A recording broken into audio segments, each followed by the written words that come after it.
Hello lovely audience, welcome back to another interesting video of Hological, and in this video I am going to show you how to change background color in Canva. So without any further ado, let's dive right into this exciting video.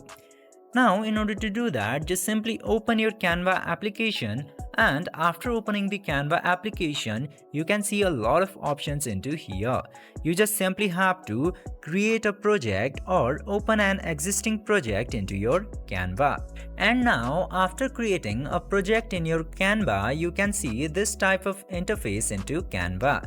Now you just simply have to select the background into here, and then you will get the option of color. Just simply choose into that color option and you will get so many colors options into here. The first one is solid colors. Now you can choose solid colors and also the gradients as you wish, and after that you can also use this color picker to pick the color or change the color from here. You can also use the color codes, and many more options will be available into this section.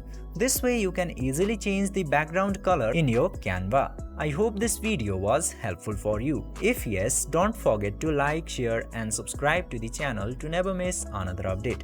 Thank you for watching the video.